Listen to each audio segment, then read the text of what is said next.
I'm actually super depressed, all things considered. Well, that's one way to start this whole thing, but it's actually kind of true. All right, imagine for a second, right? You had your whole entire life on this metaphorical script, and all you needed to do was read and play out how it was in the script, right? Sounds simple.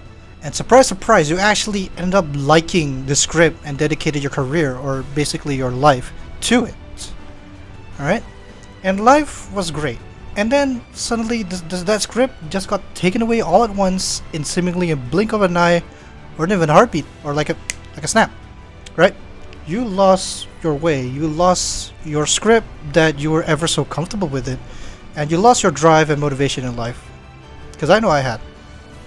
You are in this deep and genuinely tried a lot of methods to first numb out the pain, and even at times end it all, for lack of a better word. And boy, that got dark in an instant, right?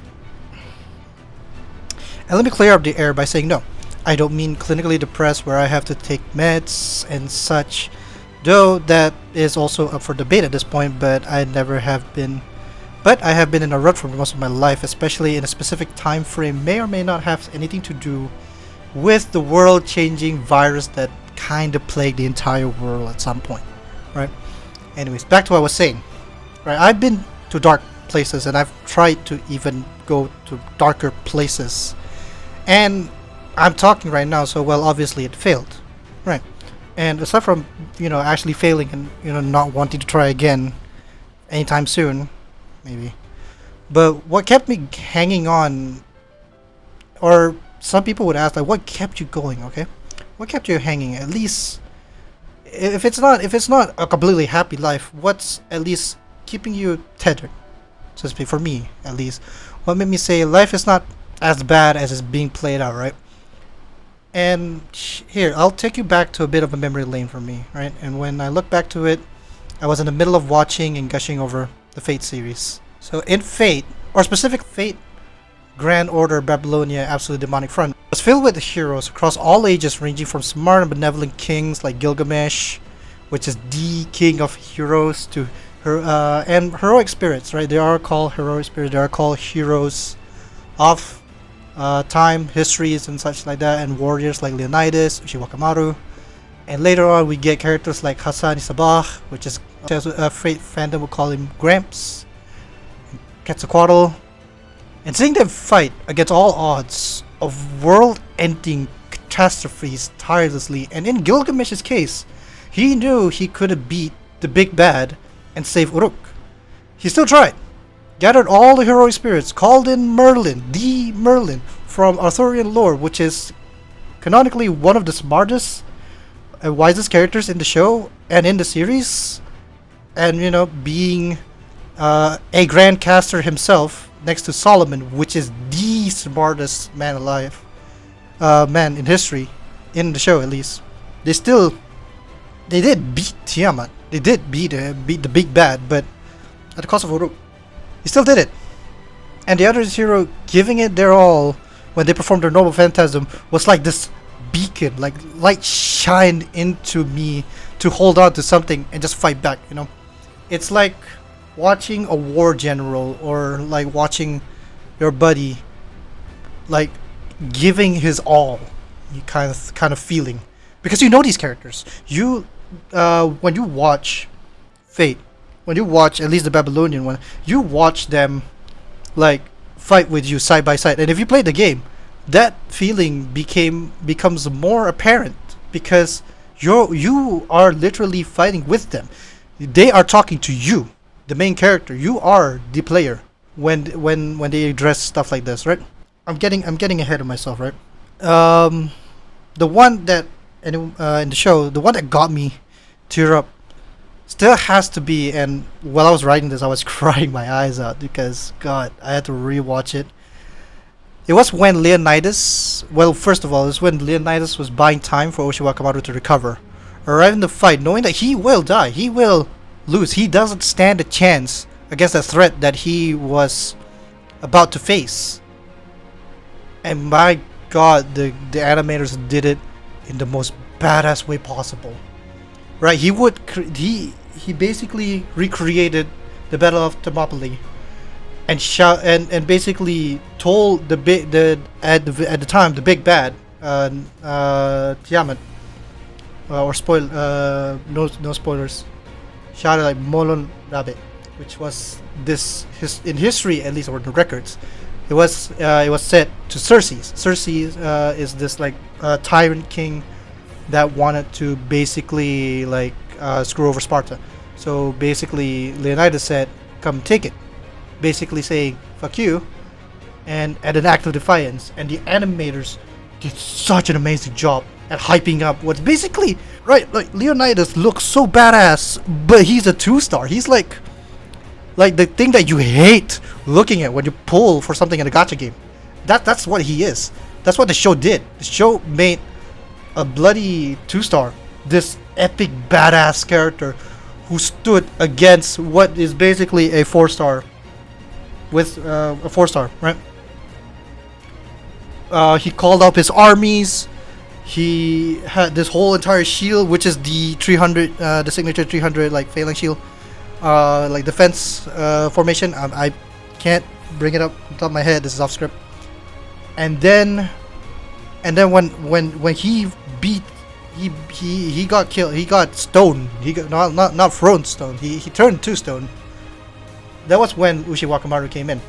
Now, in context, Gorgon, well, spoilers now. Gorgon was talking crap, and Ushi Wakamaru just said, "No, shut up," and she stood up. She stood up. What felt like, we need to remember that Ushi Wakamaru just took a giant fatal blow before this, right?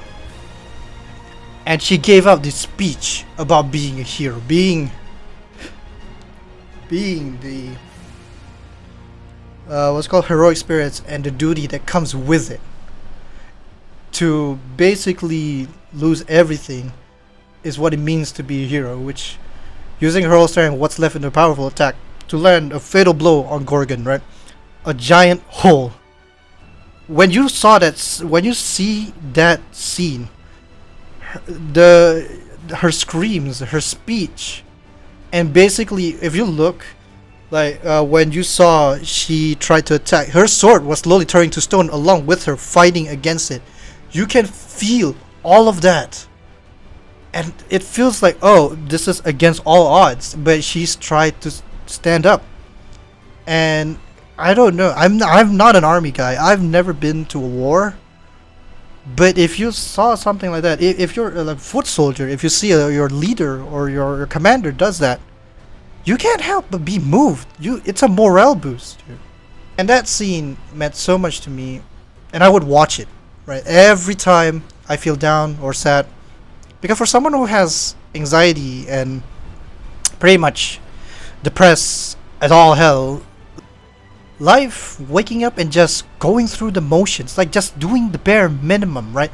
And the constant ringing of why bother? Why bother? Feels like a genuine, constant life or death battle, because you're fighting with yourself, and the other self is usually winning just because you don't have enough willpower to fight it back. And then I look back I look back at them. A few more heroes we'll be discussing, and despite all that, right, it was worth a try to stand up, fight, and maybe go through that day. It ain't about how hard you can hit. It's not even how hard anyone hits, really. No one's gonna hit harder than life. And the only thing that you can do, or what defines you, is how much hits you can take and still stand up. That's some quote I found. Something about a boxer. I don't know if I can say the name. I'm testing my ground, so this is my first project after all. And this is a little pet project called Reasons of Being Here, or I'll come up with a better or a less dramatic name, where I talk about what I'm genuinely passionate about, and what for the most part kept me going despite all the trials and tribulations. I experience in my life that prevents me from just ending it. Like, I've fucking tried a few times.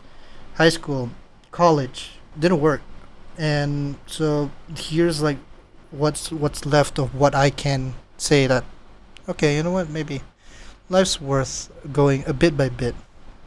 This is the video and a couple more that's gonna come out soon, or whenever I have time to do this. And the talk about attempting and everything is real. And I did get help. And this is me sharing what helped me aside from actual professional help. I went to a therapist before. Because at the end of the day, these therapists can just give you suggestions. They can give you suggestions. They can give you an idea. They help you like not rewire, like help you see some other things, right? That's what they're doing. That's what they're doing. And it's up to you to actually listen. And honestly, some of them you to take practice, or if you feel like it's not working, there's a few other alternatives that may or may not be approved, but approved by therapists. But let's not say it's like redneck engineering, where you don't have a degree, but this is just my way of coping, kind of way. And whatever when and I feel like it's somewhat healthy. So yeah, what you want is very volatile, and it failed. Can lead to be devastating effects. Like I'm not. I'm also currently a college student, but if you would like to help me, please support me. I'd love it to be a full-time using the power of control in such an unforgiving and uncontrollable life. Because now I'm not saying that heroes suddenly give me that way. A meaning is limited to a person themselves, right? So understanding that and understanding the path that you choose to take and weighing it in is already a sign that you are in control of something. Whether it be simple choice to wake up first thing in the morning or sleep back, no, these are a way just of reassurance. And getting up is still me at the end of the day, understanding that I have a choice.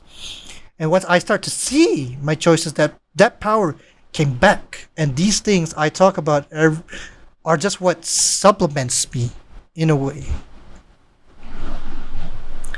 And you know, Fate isn't really the only one show that really got me going when it comes to just wanting to stand up. Being a grown adult, or at least being in my 20s, and the world assumes that I'm an adult for this understanding that I know everything now, apparently. Still hate how that stigma was, where we are supposed to figure things out so quickly. Bullshit. No room for childish notions of heroes, but at times, actually just need some straightforwardness in life. The world may not be as straight laced as you thought it was, but like anything in media, it's it's a spectrum where we can always achieve it. And I'm talking about Tokusatsu. Now, it's a bit niche, and Fate to Tokusatsu is a big jump, but I'm talking about heroes, so bear with me. Tokusatsu is a genre of Japanese live action films or television drama that often features superheroes, monsters, and special effects. Kamen Rider in particular, Tokusatsu series, is my favorite, which is part of Tokusatsu series culture. And some others are basically Super Sentai, which is the Japanese Power Rangers, and Ultraman, and some others like some that one time they made with Spider-Man. And I'm getting sidetracked here. Basically, Kamen Rider has this unique feature where its heroes are often ordinary people who acquired special powers through technological means or supernatural events. Right? Each season of Kamen Rider features a new protagonist storyline, has gained a large following both Japan and internationally, and I love it. Right? There's this the briefest way I can explain to my like Southeast Asian people, because Southeast Asia has a big following for this. Here where I live, is that still one of the greatest shows for both kids and adults to watch. Hell, my uncle who loves this series, partially it was how I got into it. Back to your talk. No. I absolutely love how cheesy, like, this just comes just because it is genuinely entertaining, no matter how bad the CGI is, or even how horrible the story can get at times. I'll still eat it up just because it exudes this idea of confidence and bravery every kid aspires to be. As an adult, some circumstances changes, sure, but because that reviving the inner childish hope, because in a way, your grown up self is the hero that your inner child never got, especially if you have the kind of childhood plagued by bully or feelings of inadequacy, right? Those heroes, and being an adult, you get to see it. become those heroes your inner child called out for in times of distress and in times of overwhelming despair. I'm talking like some kind of Toku hero right now, but it's true. Like, granted, a toy belt isn't going to transform you into an invincible fox fighter or some kind of karate bugman. It's gonna fight the Nazi scientists in latex. But you can transform into someone who will face life head on and be the confident badass that child you never could become. That's the more general sense, and I could go on and on if we talk about specific writers, but we'll go for a few of my favorites. Let's start. Let's go with Kamen Rider Bill, Kiryu Sento, arguably the community's widely favorite and my personal favorite. Never said I was original and character. Kiryu's, well, I call it Sento. So they call him Sento. Sento is basically this super smart scientist, physicist, despite his amnesiastic state where he can't remember his past. And I won't spoil. You should watch it. You should really watch it. He just has this kind heart to him. He usually tries to understand the motivations of his enemies and help them find a better path, even seemingly sabotaging himself on some occasion. Or one time he put himself in danger of being a mindless killing machine and deteriorating his mind. His determination, intelligence, and compassion make him a well-loved and memorable character in the franchise.